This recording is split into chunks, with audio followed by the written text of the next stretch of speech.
कहने का भावार्थ है मित्र कि ये तो हम लोग जाति नहीं गुण को देखते, योग्यता को देखते, पात्रता को देखते।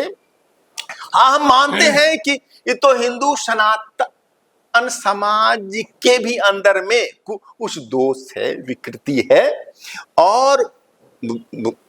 और हमारा प्रयास हो कि तो दूर हो जाए वो जो कुछ थोड़ा बचा हुआ है विकृति दोष।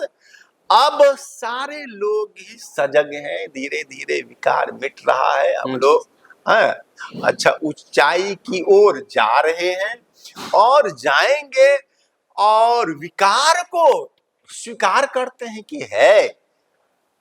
और वैसा भी है वर्ग देश में, विश्व में, कि जो विकार को स्वीकार ही नहीं करता, बढ़ाता है। जो तो विकार को गंदगी है, दोष है हमें, मानता ही नहीं है। जैसे चार शादी विकार है कि नहीं है, हलाला है कि नहीं, विकार है ना हलाला। और चचेरी बहनों से भी है ब्याह करना, क्या है, विकार है कि नहीं है। लेकिन वैसी बातों को लोग उठाते नहीं है। क्यों? कि वहां तो भैया सर तन से जुदा हो जाएगा। और सनातनियों पर जो है बार बार उंगली, क्योंकि यहां पर वैसा हिंसक विचार नहीं है किसी का। ठीक है, विरोध किया भैया, आपका विचार होगा, आपका भी स्वागत है। आपने हमको तो अगर इशारा किया कि हाँ गंदगी है, तो हम विचार करेंगे कि क्या सही बोल रहे हैं, क्या सही होगा तो हम साफ कर लेंगे भाई। तो हिंदू समाज हमेशा ही भी तो श्रेष्ठता को धारण करने का प्रयास अभ्यास करते रहता है, और करना चाहिए, मानवता यही है। तो आपका संदेश क्या है, समाज को संदेश क्या चाहते हैं देना आप? स्वर्गीय सियाराम महतो जी समाज को कौन सा संदेश, मैसेज चाहते हैं देना, ताकि हम भी धारण करें, हम भी कहें कि आई सियाराम जी का संदेश है ये, और आप लोग भी ये धारण करें इसको। बोले। देखिए सर, मेरा संदेश है, जो इस देश में सारा इंसान इंसान है, ना हिंदू है, ना मुसलमान है, ना सिख है, ना ईसाई है। चलिए, हम सारे सहोदर भाई। बिल्कुल। ना हिंदू बनेंगे, ना मुसलमान बनेंगे, इंसान का औलाद है, हम इंसान बनेंगे। और हमारे बच्चे वेद कुरान छोड़ेंगे और विज्ञान पढ़ेंगे। वेद बड़ा न बाइबिल, ना कुरान बड़ा है, इस धरती पर सबसे इंसान बड़ा है। ईश्वर खुदा से नाता तोड़ो, मानव मानव से नाता जोड़ो, प्रेम करो हर प्राणी से, स्वागत करो मीठी वाणी से। हाँ हाँ हाँ, अब रुके थोड़ा सा। आपने कहा वेद कुरान दोनों को छोड़ेंगे, ठीक है। यदि वेद कुरान में कुछ अच्छा भी है तो वो भी फेंक देंगे, गलत है तब भी फेंक देंगे उसको, कि कुछ अच्छी जो तार्किक बातें लगेंगी, तार्किक अच्छी वैज्ञानिक बातें भी हैं कुछ उसमें, तो हमें ग्रहणशील होना चाहिए ना, कि ये तो अच्छा ज्ञान, हाँ जहां से भी अच्छा ज्ञान मिलता है उसको लेंगे, और नहीं मिलता है उसको फेंकेंगे। हम तो इतना जानते हैं सर, भैया वेद कुरान दोनों को, ठीक है, अगर फेंकने की बात है तो वेद कुरान के साथ साथ बाइबिल बोले, और भैया त्रिपिटक बोले। अभी क्यों नहीं, हम जो है त्रिपिटक भी बोले, बाइबिल भी बोले, सबको बोल दें। बार बार लोग कहते हैं हिंदू खतरे में है। जिस समय इस देश का प्रधानमंत्री सिख और राष्ट्रपति मुसलमान, जहां तो पर ना हिंदू खतरा में था ना देश, क्योंकि वो लोग शिक्षित के साथ, विद्वान के साथ साथ शिक्षित थे। लेकिन आज हिंदू राष्ट्रपति, हिंदू प्रधानमंत्री, देश खतरा में, हिंदू खतरे में। देखिए अब क्या है, इस पर ना अलग बात है, विषय है ये, ठीक है। हमारा जहां विषय है वहां रहे। संदेश आपका क्या है, मैसेज क्या चाहते हैं समाज को, कि ये तो सभी मानव भाई भाई हैं, सभी मिलके रहें, हमारा वेद वाक्य भी है, शास्त्रीय वचन है, वसुधैव कुटुंबकम, समूचा विश्व ही हमारा परिवार है। हाँ, और यही संदेश हमारे ऋषियों का शुरू से रहा है, वसुधैव कुटुंबकम। जी हाँ, जी हमारे भाई आप भी हैं, वे भी हैं, वे भी हैं। हाँ, अच्छा, इसी भावना के तो कारण राम जी ने जूठा बेर खाया था। भावना हाँ तो थी ना उत्कृष्ट की, ये तो हमारी जो है अम्मा माँ के जैसी है, और माँ ने कुछ दिया, जैसा भी दिया उसको स्नेह बस, प्रेम बस, श्रद्धा बस उन्होंने खा लिया। तो वो खैर अच्छी बात है, लेकिन एक लाइन जो वो कहा था आपने ना, वेद कुरान को वो फेंकने की बात गलत है वो। यदि वेद कुरान बाइबिल में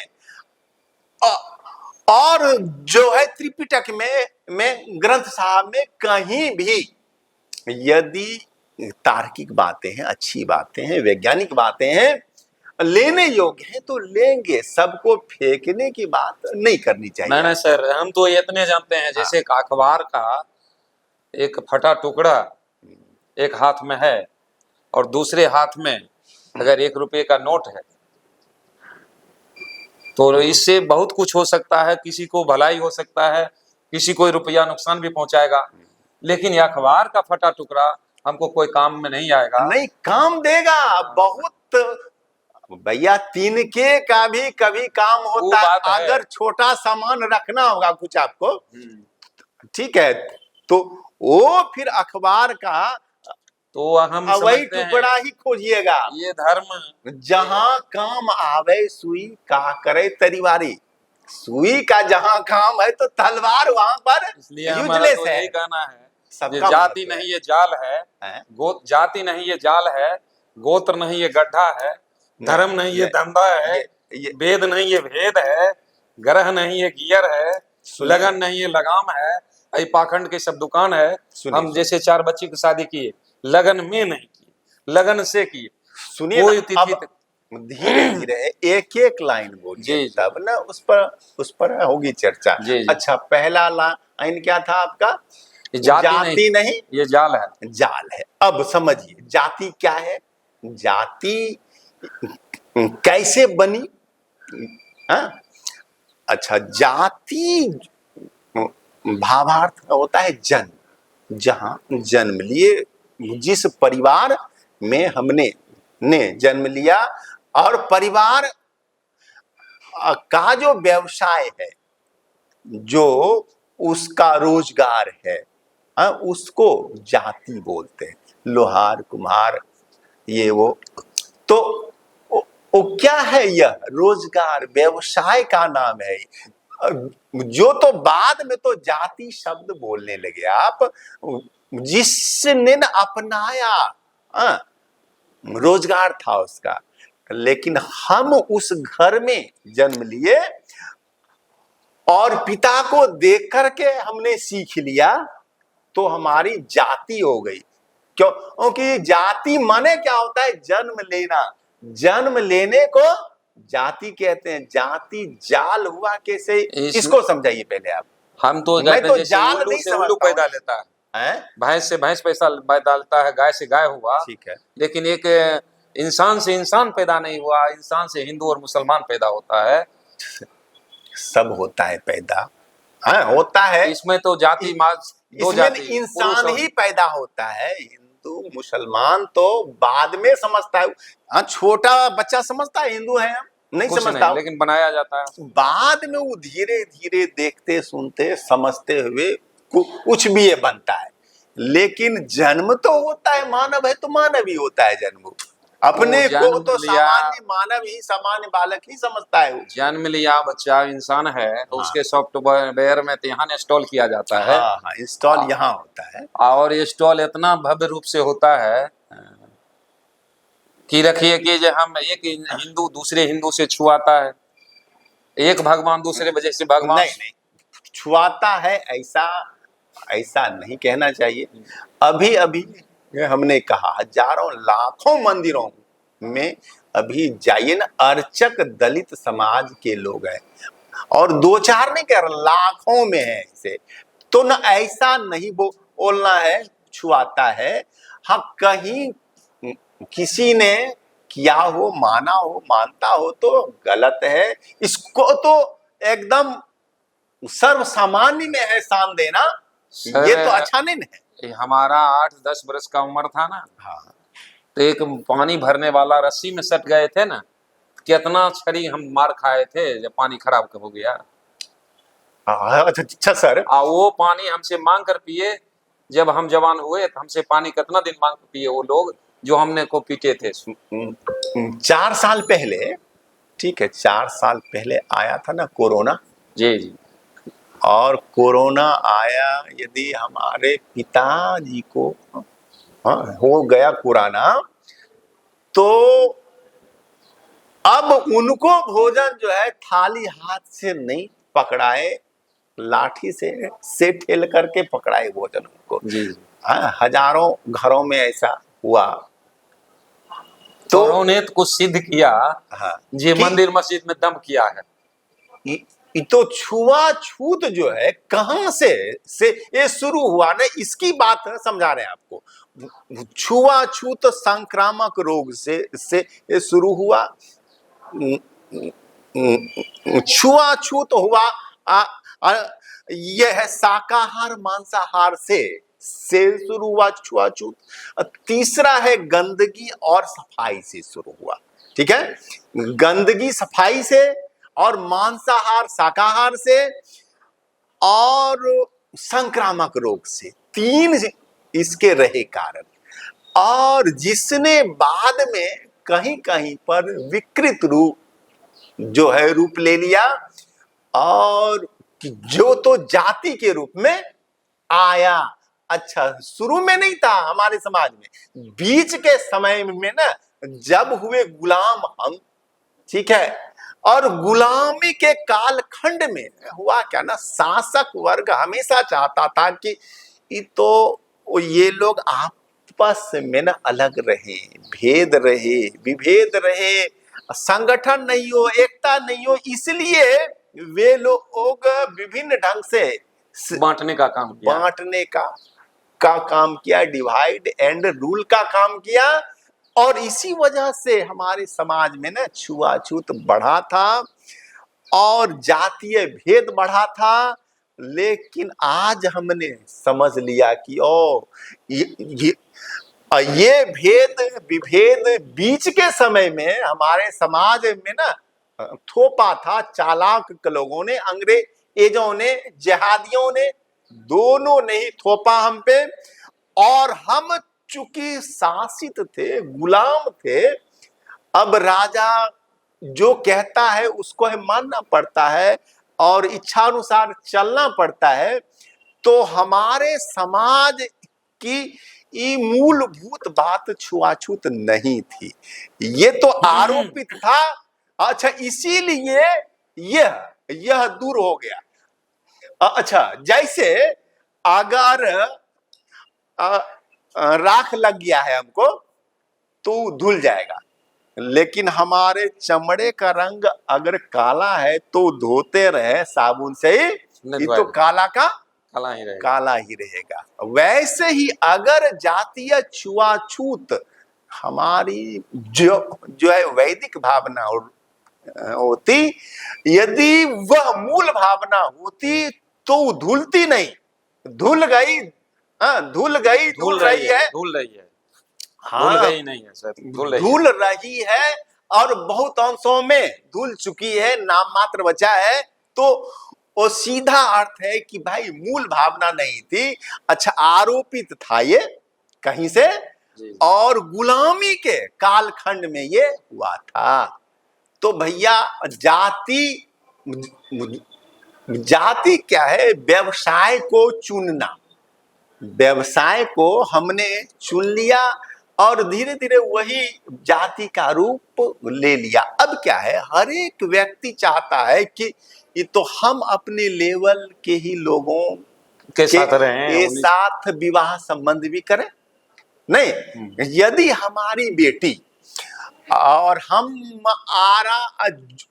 जो लेवल है उससे ना अगर ऊपर जाएगी तो भी ना एडजस्ट नहीं हो पाएगा, और नीचे जाएगी गी तब भी नहीं हो पाएगा एडजस्टमेंट। क्या होता ना जी ऐसा। जी। तो वो हर बाप चाहता है कि ये तो अपने लेवल में बराबरी तो में।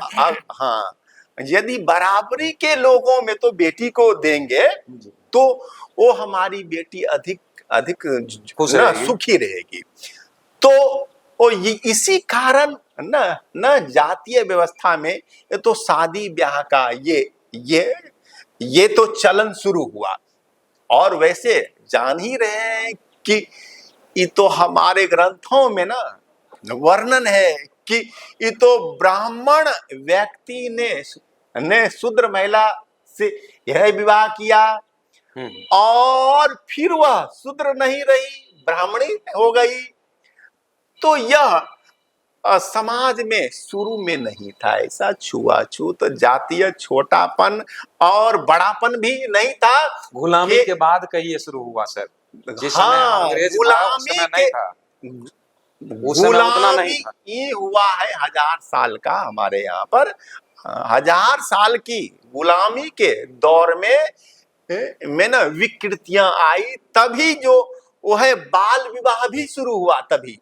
जी जी। ठीक है, बाल विवाह हमारे यहाँ ना पहले नहीं था, और विधवा को जलाना भी हमारे यहाँ यहाँ यहाँ पहले नहीं था। क्योंकि राम जी की 3 माएं थी, और दशरथ जी के देहांत होने के बाद तीनों ही जिंदा रहती हैं, और उसकी भी कथा है रामायण में। तो यदि हमारे प्राचीन काल से यही रहता वैसा, तो राम जी की भी तो तीनों माँ को तीनों जलाया जाता। माएं जलती, और पांडव की भी तो माँ है, कुंती है, नहीं जली वो। तो सिद्ध होता है कि ये सारी विकृतियां गुलामी के कालखंड में आई और आरोपित थी, इसलिए हमने हटा लिया उसको। अब हम अपने को बिल्कुल शुद्ध बना रहे हैं, और हर मानव अब का ही फर्ज है, कर्तव्य है कि ये तो श्रेष्ठ चिंतन आचरण को ग्रहण करे, जहां से भी मिल जाए जी, जहां से भी श्रेष्ठता मिल जाए, श्रेष्ठ आचरण, चिंतन, स्वभाव, गुण, जैसे विचार, किताब कोई खराब नहीं होता है, हाँ, अपना कहीं से सोच भी सही मिल होना। जाए तो हमें ग्रहण करना चाहिए। वेद से मिले, कुरान से मिले, बाइबिल हो, त्रिपिटक हो, गीता हो, और विज्ञान हो, ज्ञान हो, गणित हो, फिलॉसफी ये हो, केमिस्ट्री हो, कभी फिजिक्स कभी हो, समझ कुछ भी से कहीं से भी। समझ से बाहर हो जाता है। हाँ जैसे सुखदेव जी सुगास पैदा लिए, सूर्य कर्ण सूर्य से पैदा लिए, हाँ हाँ राजा सगर की पत्नी सुमति हाँ 60,000 पुत्र पैदा की। जी जी भगवान राम के छठी होने लगा तो सूर्य महाराज छठी देखने आए थे, एक दिन में 1 महीना का दिने रह गया। हाँ ये हाँ सब हम समझ से बाहर आता है ना, तब हाँ। हम लोगों को सोचना अच्छा पड़ता है। अच्छा, समझना पड़ेगा। अच्छा, अब मैं भी ना अपने संबंध में कुछ आपको है बता दूं। जो है 8वीं 9वीं क्लास में हम थे, और जो है हमारा यज्ञोपवीत संस्कार जो है बालपन में ही हो गया था। जनेऊ संस्कार, और जनेऊ पहनते थे, लेकिन धीरे धीरे बड़ा हुए ना तो लगा होने प्रश्न, क्यों धागा लपेट रहे हैं, बांध रहे हैं, क्या फायदा, हर बार अरकान पर उसको चढ़ाओ, उतारो, साफ करो, ये करो, नियम ना 100 तरह के नियम। फिर 8वीं 9वीं क्लास में ना आए, मैट्रिक में आते आते मैंने एक दिन जनेऊ जो है ना उतार करके फेंक दिया, और पिताजी ने बहुत डांटा फटकारा, और वे समझाते थे मुझे, लेकिन ना कहानियों के रूप में, और मेरा तार्किक मन उसको स्वीकार नहीं तब जो है करने लगा कि ये तो अवैज्ञानिक बातें हैं, ठीक है, अतार्किक बातें हैं, हम नहीं मानते इसको। लाख मुझे डांटा फटकारा, मैंने जनेऊ नहीं पहना। मैंने कहा कि तो जिस दिन मैं समझ लूंगा ठीक ढंग से। ठीक है, हमारा तार्किक मन जब स्वीकार कर लेगा पिताजी थे, उस दिन मैं पहनूंगा। तो फिर क्या है, इंटर पास हुए जब, और आचार्य श्री राम शर्मा जी के जो है वैज्ञानिक का अध्यात्मवाद की पुस्तकों का मैंने अध्ययन किया, गायत्री विज्ञान और अनेक अनेक ग्रंथ उनके, और अखंड ज्योति उनकी मैगजीन, ये सब अब न 1-2 साल मैंने अध्ययन किया गहराई से। तो फिर सारे सवालों के जवाब मुझे मिलने लगे, और जब हमने अच्छी तरह से समझ लिया धर्म, अध्यात्म, योग, दर्शन को तब तो लगा कि ये तो इससे अच्छा जीवन का कोई क्षेत्र ही नहीं है, विषय ही नहीं है, तो अब लोग कूद जाओ इसमें।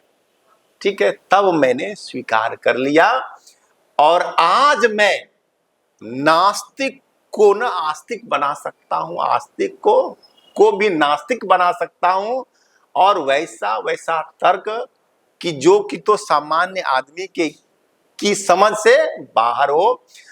और हमको तार्किक लोग पसंद हैं। हमने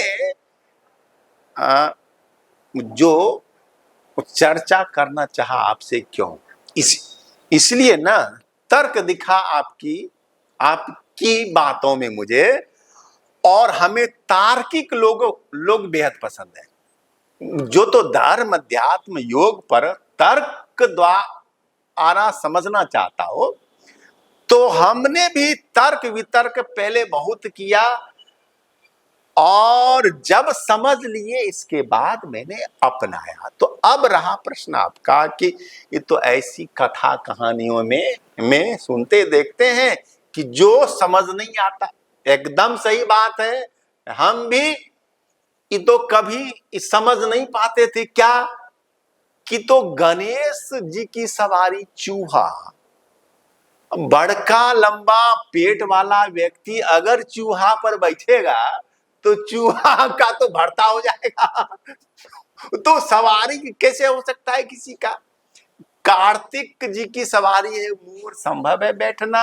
अच्छा, लक्ष्मी माता की तो सवारी है उल्लू, अरे उल्लू की तो सवारी संभव है क्या? संभव है नहीं है, अतार्किक है। हाँ हाँ। अच्छा, अब लेकिन फिर उसको गहराई में हमने समझा कि ओ गहराई में गए तो आया क्या समझ में ना, ये ब्रह्मा, विष्णु, शिव, दुर्गा, काली, लक्ष्मी, ये तो व्यक्ति ही नहीं है, ये काल्पनिक नहीं, इसको शक्ति कहेंगे। इसको ना भिन्न भिन्न तरह की शक्तियों से यही सृष्टि चल रही है ना। ये जो सृष्टि है रचना शक्ति है, नहीं हम में, आप में, सब में रचना करने की ये तो क्षमता है कि नहीं है ना। यह है घर बनाए, मकान बनाए और बनाते हैं, तो वो रचना की जो क्षमता, ऊर्जा है, और कहाँ है? एकदम हर अणु में है, हर अणु, हर सेल में ही रचना शक्ति है। तो रचना शक्ति का नाम है ब्रह्मा, और पालन पोषण शक्ति का नाम है विष्णु। संहार, रूपांतरण की जो शक्ति है सृष्टि में, हर अणु में है, उसका नाम है महेश। और सफलता की जो शक्ति, गुण तत्व है, सफलता मन गणेश। हम तो इस पर लिखे हैं सर। हाँ, और इस तरह से तात्विक रूप में उसको देखिए। अच्छा, दुर्गा सप्तशती अगर पढ़े सुने होंगे, उसमें है या देवी सर्वभूतेषु विद्या रूपेण, लक्ष्मी रूपेण, शक्ति रूपेण, भिन्न भिन्न रूपों में अवस्थित देवी। क्या है? विद्या रूपेण संस्थिता, और नमस्तस्यै नमस्तस्यै नमस्तस्यै नमो नमः। तो कहने का भावार्थ है कि ये तो देवी को शक्ति को, तो उस शक्ति, जो शक्ति हर जीव में है, हर भूत में है, ठीक है, भूत मना होता है जीव, तो जो ओ विद्या रूप में व्याप्त है जीव में, जो लक्ष्मी रूप में है, भिन्न भिन्न इन और गुणों के रूपों में। तो हम लोग जो है देवी देवता को ना आदमी नहीं समझते, वो क्या है, गुण है, तत्व है, शक्ति है, ठीक है। और गुण तत्व शक्ति ही देवी देवता है। वे जन्म नहीं लेते कभी, ना ही मरते हैं, ना ही ब्याह करते हैं। ये जो कथा कहानियां हैं, ये कुछ ऐसा ही है जैसे न आज से आम पढ़ाते हैं, आम का अच्छा ऐसा फोटो, अब फोटो वाला रहता है किताब, तभी हमारा बच्चा उसको समझ पाता है। हाँ समझ पाता है, वरना उसको आम समझेगा नहीं कि क्या चीज नहीं समझ पाएगा, और उसको तो मन भी नहीं लगेगा उसमें। तो भैया निराकार तो रियल में है, वो उसका रूप रंग आकार प्रकार नहीं होता, उसको समझना होगा। चूहा सवारी मने क्या है, तो उसको लाक्षणिक रूप से उसको तो अगर हूबहू अगर समझने लगेंगे तो समझ नहीं आएगा। जैसे हम कह दें ना गधा है ये है, तो गधा मीन्स गधा नहीं कह रहे हैं हम, उसके लक्षणों से मिलते जुलते हैं, इसलिए गधा अर्थात मूर्ख। अगर गधा हमने कहा सुनने वाला दूर खड़ा हो, समझे क्यों गधा कहा, तब चार टांग होगा, घास चढ़ता होगा, अर्थ अगर वैसा ले लेगा तो फिर जो है अर्थ वो गलत ले लेगा। सही अर्थ उसका है मूर्ख। हमने कहा उल्लू है आदमी, क्या होता ना ऐसा। अच्छा उल्लू मैंने क्या हुआ, उसको दिखाई मतलब दिखाई नहीं देता है जी। हाँ उल्लू हुआ कि ये तो अच्छाई अर्थात प्रकाश, दिव्यता, लाइट को जो देख ना सके, प्रकाश में जो वस्तु है वह दिखाई ना दे उसको, तो वैसे व्यक्ति को तो उल्लू कहते हैं हम लोग। तो लाक्षणिक अर्थ लेंगे यहां पर। वैसे ही चूहा क्या हुआ, चूहा सवारी हो सकता है ऐसा संभव नहीं है। तो चूहा कहने का भावार्थ क्या था ऋषि का, ऋषि लोग एकदम लेमैन थे, बोलिए ऋषि थे, सर्वो जानकार, वैज्ञानिक, रिसर्चर अपने समय के जो वो थे उनको ऋषि कहते। वैज्ञानिक कहिए, जानकार कहिए, रिसर्चर कहिए, तो ओ भाई वैसा व्यक्ति कहता है ना चूहा सवारी है, तो चूहा से भावार्थ लाक्षणिक अर्थ लेना होगा। क्या चूहे को बिना सवारी किए हुए आप गणेश अर्थात सफलता को प्राप्त नहीं कर सकते। सफल होना है तो चूहा बनना पड़ेगा, क्या चूहे पे सवारी जो है करना पड़ेगा। ऐसे कि ये तो चूहा देखिए एकदम ही सावधान रहता है। अगर बिल से बाहर आया एकदम सावधान रहता। आपने ना ढेला लिया मारने के लिए हाथ में, वो भाग गया, जरा सा खट हुआ कि भाग जाएगा वो तुरंत। और क्या करता है वो, आप ना सामने कहीं मिठाई रख दीजिए, वो जब तक ले नहीं लेगा, खा नहीं लेगा, चाहे 10 बार 100 बार आना पड़े उसको मांद से, आया मांद से और खट हुआ भाग जाएगा तुरंत। अब फिर है 1 मिनट बाद ही आ जाएगा फिर वो कि कोई है तो नहीं, है तो नहीं कोई। जब तक ले नहीं लेगा 100 बार उसको आना पड़ेगा तो आएगा वो।